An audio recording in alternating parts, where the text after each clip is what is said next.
Vous voyez? On me l'a encore coupé, hein. Donc, je répète en fait ce que je viens de vous dire. Donc, je suis dans un endroit magnifique, hein, que je voudrais vous faire protéger. Alors, je ne suis pas en vacances.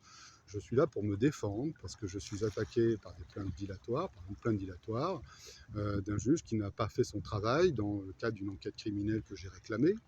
Et bien entendu, dans le cadre de cette enquête criminelle, il m'a même dit que j'aurais dû lui dire ce qu'il fallait faire. Donc vous avez des juges qui sont mutés, vous avez des procureurs qui sont mutés quelques mois après n'avoir rien fait en fait, hein, et qui reviennent, qui ont même un conflit d'intérêts évident, hein, et qui reviennent et vous disent non, non, on ne va pas dépayser cette affaire. On va voir ça, hein, on va voir ça. Alors tout ça parce que les procureurs ne sont pas indépendants. Vous savez que la France a été condamnée par l'Europe. Euh, Ça, au moins, on ne peut pas lui reprocher. Hein. On peut reprocher plein de choses à l'Europe aujourd'hui, mais en tout cas, on ne peut pas reprocher ça. On ne peut pas lui reprocher, bien entendu, de dire qu'aujourd'hui, les procureurs ne sont pas indépendants, et ça pose un vrai problème de justice et de contre-pouvoir, bien entendu, évident. Ça pose un vrai problème de justice. Mais c'est un problème quotidien, c'est-à-dire que, par exemple, je ne reçois pas mes courriers, mes AR, hein, je les reçois un mois. J'ai vu, là, dans un AR, je l'ai reçu 6 mois après. 6 mois après. Ça veut dire quoi? Ça veut dire qu'en fait, aujourd'hui, toutes ces lois liberticides servent tout simplement à renforcer la surveillance, bien sûr, à renforcer en fait les pouvoirs d'un service qui n'a jamais été nommé, c'est-à-dire les...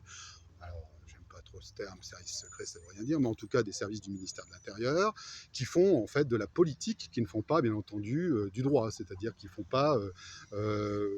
qui ne respectent pas l'obligation sous des prétextes. Alors, vous savez, aujourd'hui, n'importe qui peut être fiché S, n'importe qui peut être embêté parce que tout simplement, ils ont envie de vous embêter. Ils peuvent vous trouver des poux dans la tête, ils vous observent 24 heures sur 24, surtout quand vous êtes dans des affaires d'État. Alors là, c'est encore pire, ils sont sur vous tout le temps, sans arrêt, et ils essayent de vous emmerder tout le temps. Voilà. Donc, bon, je passe à détail, de la police toujours sur les lieux. Enfin, bon, après, on peut dire aussi une protection. Bon, enfin, si c'était une protection, il ne me serait pas arrivé une tentative d'assassinat pour lesquels j'ai également des éléments et pour lesquels aujourd'hui je n'ai aucune connaissance et je crois qu'il n'y a même pas d'enquête criminelle en cours. Voilà, enfin je crois, j'en suis à peu près sûr d'ailleurs. Voilà. Donc, pourquoi il n'y a pas d'enquête criminelle en cours sur ces tentatives d'assassinat? Ensuite, c'est donc le courrier, c'est également des attaques dans le réseau des avocats. C'est quand même très grave. Hein. C'est arrivé en 2020 chez une ancienne magistrate qui est devenue donc avocate.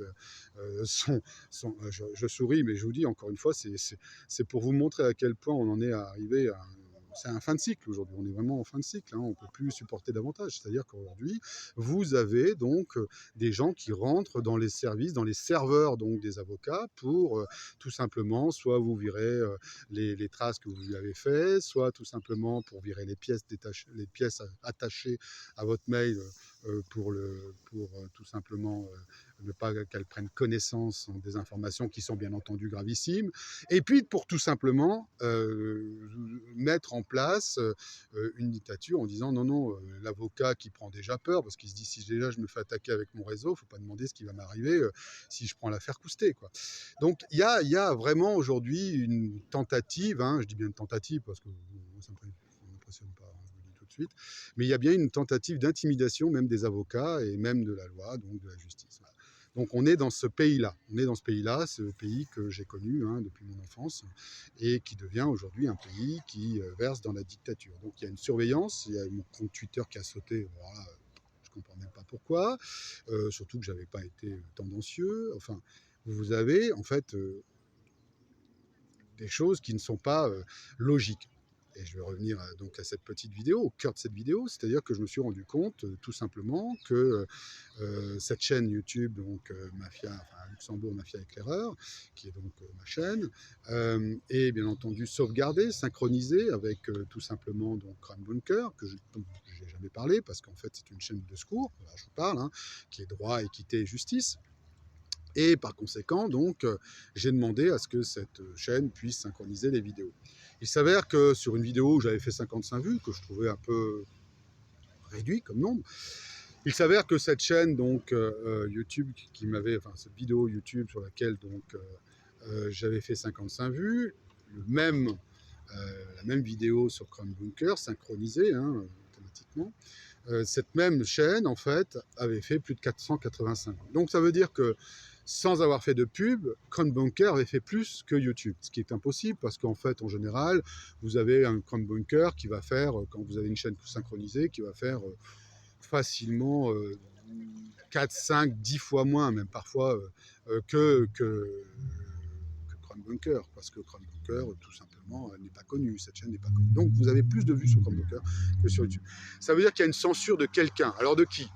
Alors on pourrait penser YouTube, tout le monde pense à YouTube, oui peut-être, mais ce n'est pas forcément eux qui font la censure. Je penche plutôt même d'ailleurs par une censure française qui a déjà eu lieu, puisque les vidéos Planète 360 ont été, comme je l'ai dit la fois dernière, ont été hackées. Elles n'ont pas été attaquées, ni en justice, non, elles ont été hackées pour pouvoir en fait les détruire. Donc elles avaient fait à toutes plus de 150 000 vues, 155 000, et elles avaient donc réussi à faire quand même bouger les choses, et bien entendu, il fallait les faire bouger. Donc c'est ce qu'ils ont fait en les réduisant et en les attaquant à 3 reprises. Donc maintenant, c'est devenu des vidéos privées sur le site planète360.fr, et je vous invite d'ailleurs à y aller parce qu'ils ont toujours de l'information en temps réel, et ils ont pas mal de choses à dire.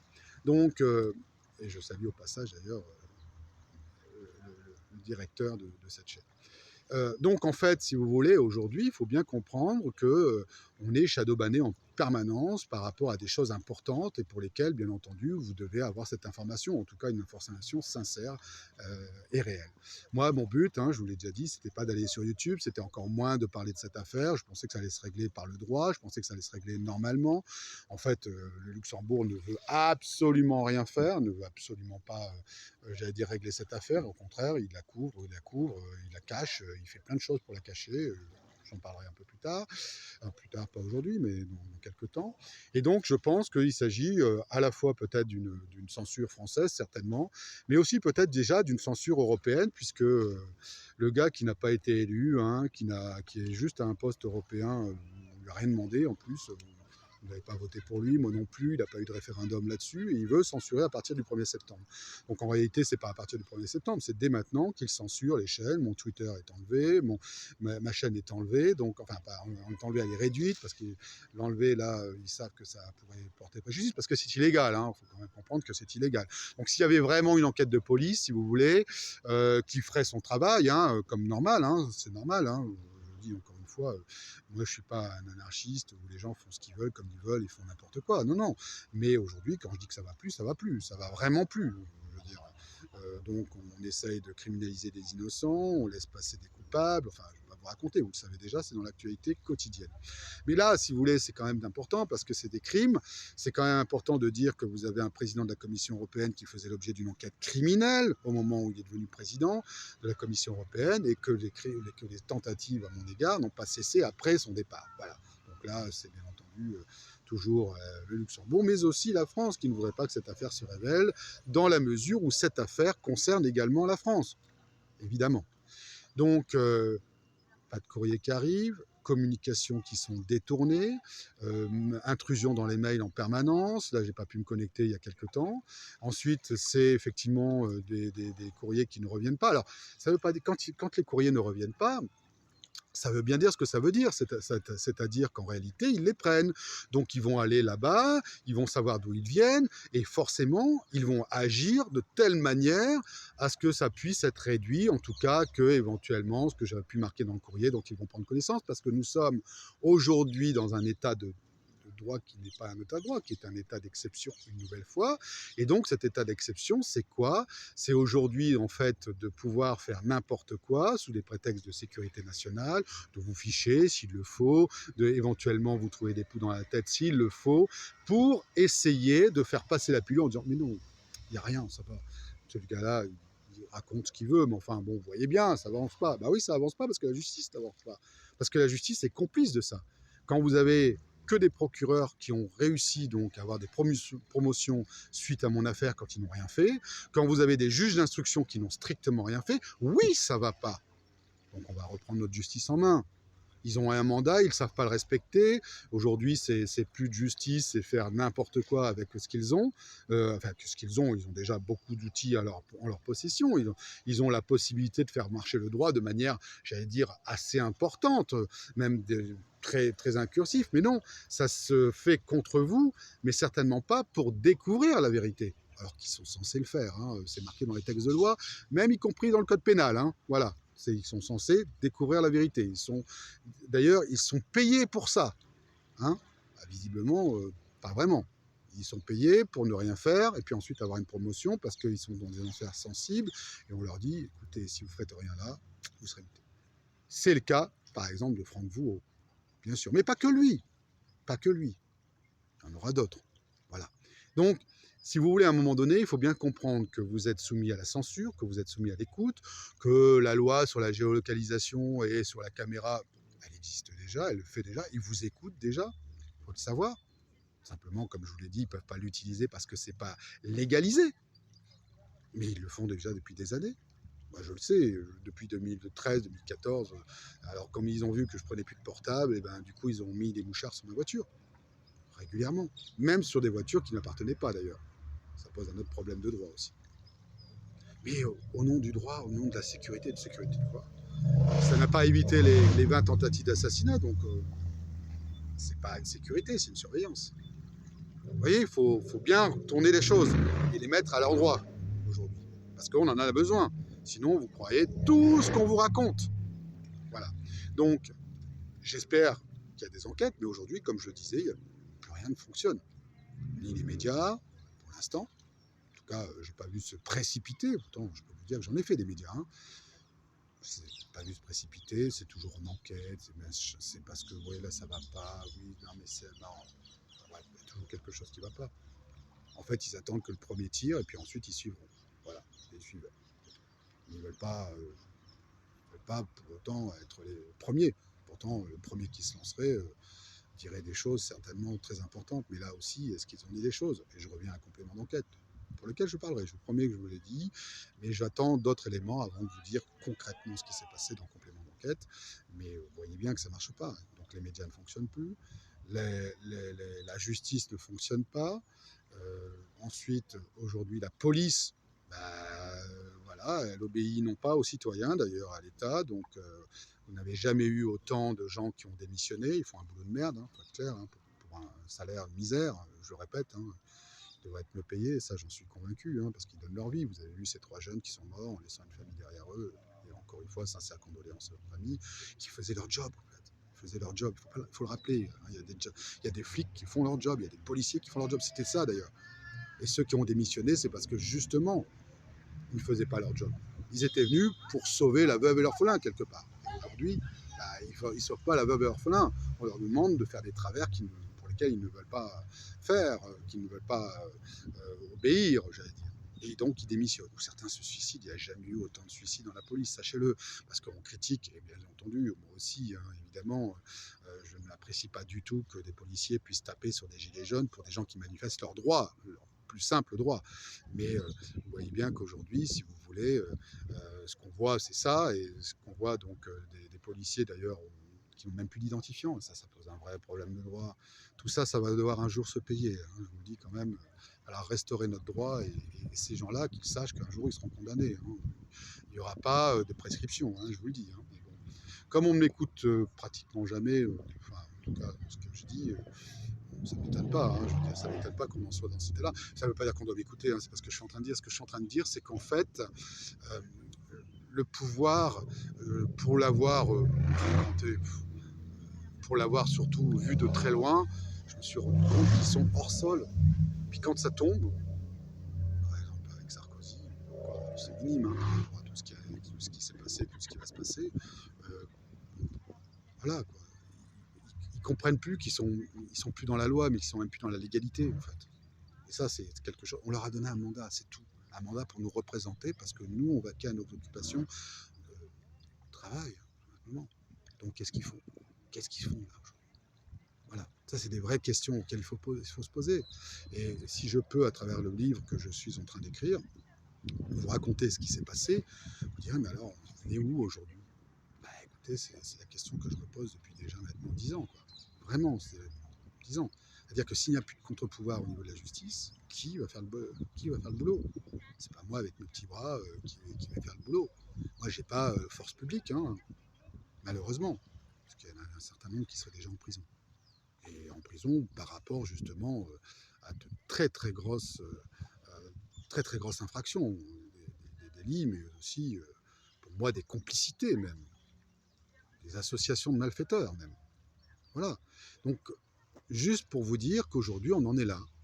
On en est là, c'est-à-dire qu'on ne reçoit pas son courrier, on ne reçoit pas éventuellement, donc les vidéos sont détournées, le nombre de vues n'est pas le nombre de vues exact, les possibilités derrière de travail, quand vous travaillez, on vous sape votre travail, je vous ai déjà dit, il y a des vidéos qui disparaissent, enfin, des choses qui disparaissent, parce on vous les prend par l'électricité, ça aussi, il faut le savoir, surtout avec tout ce qui est moderne. Tout ce qui est moderne, c'est pas bon, hein. Entre les ampoules OLED et le machin, je peux vous assurer que. Et le machin, ça veut dire tout simplement électricité. Je peux vous assurer que. Puis Linky, hein, bien sûr.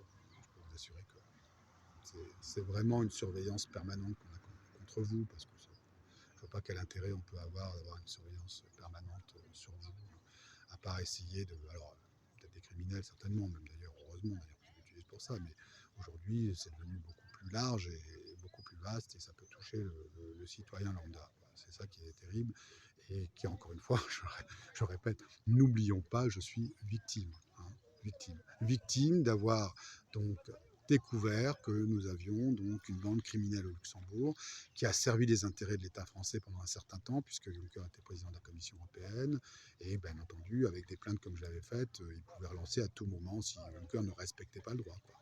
Ouais, pas le droit, celui de la France, hein, bien entendu. Et quant à Juncker, bah, chez lui, je vous dis, le procureur qui s'est chargé du dossier, c'était le cousin germain de l'épouse de Jean-Claude Juncker. On est en plein délire, mais c'est pourtant la vérité. C'est surréaliste aujourd'hui. Cette affaire est surréaliste. Par les conflits d'intérêts, dernièrement, comme je vous ai expliqué, l'avocate qui, oh, non, pas de conflit d'intérêts, non, elle travaille juste pour le Conseil d'État, c'est-à-dire le fils du grand-duc. Mais il n'y a pas de conflit d'intérêts. Hein, non, voilà, donc un petit coup de gueule pour vous dire que on triche sur les vues, on triche sur la communication, on triche sur la loi, on triche sur partout. On triche partout parce que tout simplement, quand cette affaire sera révélée, on verra qu'a fait la France. Bah, rien. En tout cas, rien que je sache qui a permis de faire découvrir la vérité. En tout cas, ça ne prend pas 10 ans pour découvrir la vérité. Et surtout qu'ils n'ont absolument pas répondu à mes attentes quand je demandais des choses très techniques qui permettaient de découvrir la vérité. Voilà. Donc, ça pose un vrai problème de doigt. Il faut réfléchir sur une nouvelle prise, hein, une démarche citoyenne, une justice citoyenne pour les citoyens, par les citoyens, avec les citoyens. Et ça, c'est quelque chose de très très important. Parce que sinon, on va directement, on y est déjà, mais on ira vraiment à la dictature. Voilà. Je vous souhaite une bonne soirée, portez-vous bien. La prochaine fois, je reviendrai pour vous donner les 4 dernières pages qui ne sont pas plus, qui sont pas moins, qui sont plus encore plus dramatiques, mais qui ne sont pas moins dramatiques, c'est-à-dire des révélations, encore une fois, qui sont. On peut se poser des questions sur tout ce qui se passe actuellement, vraiment. Et vous allez voir qu'on peut s'en poser par rapport à ce que je vais vous dire la prochaine fois. On peut encore s'en poser, voilà. Et comme quoi l'herbe n'est pas forcément plus verte ailleurs, et comme quoi effectivement il faut vraiment être vigilant aujourd'hui sur ce qui nous arrive et reprendre encore une fois tous nos droits. Et les manifester bien entendu, c'est-à-dire les manifester en étant positif, hein, pas en allant casser, ça c'est pas du tout mon but. Hein. En étant aujourd'hui légaliste, mais si un jour on n'y arrive pas, il va bien falloir quand même qu'on se démène pour récupérer nos droits, hein, parce que là on nous les a volés. Voilà. Je vous souhaite à tous une bonne soirée, une excellente soirée. Portez-vous bien et je reviens la prochaine fois pour vous lire les 4 dernières pages. C'est une petite vidéo pour tout simplement un coup de gueule sur ce qui se passe et qui n'est pas normal de s'introduire dans les réseaux, dans les serveurs des avocats. Ce n'est pas normal de ne pas recevoir son courrier ou de le surveiller. Ce n'est pas normal d'avoir des intrusions informatiques systématiques dans les mails, hein, avec quelqu'un qui vous a suivi, qui vous écoute, qui vous a certainement enregistré. Tout ça par rapport à l'État français, hein, c'est bien l'État français. C'est pas normal, c'est pas normal. Mais tout est bon pour essayer donc de vous inculper, vous criminaliser. Tout est bon pour vous réduire en cendres, quoi, hein. C'est ça, en fait, le but, hein, c'est essayer de ce harcèlement, cette persécution. Donc voilà. Et ben oui, qu'ils s'attendent bien entendu à une réponse de ma part. Mais bon, en France, qu'est-ce qu'ils risquent? Mon Dieu, qu'est-ce qu'ils risquent? Il faut que les juges et les procureurs prennent leur indépendance, parce que s'ils ne le prennent pas un jour ou l'autre, ils vont s'en apercevoir, ils ne seront plus procureurs, ils ne seront plus, ils seront simples citoyens, ils seront jugés comme de simples citoyens qui n'ont pas fait leur travail. Voilà, mais bon, je le dis aujourd'hui, et on verrait dans quelques temps, on retrouvera, hein, on les retrouvera. Mais le problème du pouvoir, hein, quel qu'il soit, politique, judiciaire et autres, le problème du pouvoir, c'est qu'on pense toujours qu'on est au-dessus des autres parce que justement on est dans le circuit et qu'on va y rester et que par conséquent on ne va pas nous embêter. Oui, tant que c'est le même circuit. Voilà, c'est tout. Je vous souhaite à tous, je vous renouvelle tous mes sincères vœux, j'allais dire, oui, tous mes sincères vœux de paix, surtout, de paix et aussi de réflexion et d'amener aussi une critique, parce que je pense qu'à un moment donné, on va devoir reprendre le pouvoir. Alors il y aura un rite de la justice, comme il y aura un rite de la Constitution, comme il y aura un rite de la police, comme il y aura un rite des médias. D'ailleurs, les médias ont du souci à se faire, parce qu'ils ont oublié depuis très longtemps la charte de Munich, hein, et qu'on ne peut pas incidemment subventionner des gens qui racontent n'importe quoi et pour lesquels, comme l'affaire Marianne, on peut toucher de l'argent pour ne rien faire. Voilà, et pour raconter des bêtises. Et ça, c'est quelque chose de dramatique. Et là, on en est là, je veux dire. Voilà, donc c'est très grave. Je vous souhaite à tous une bonne soirée et je vous dis à bientôt. Portez-vous bien. Au revoir.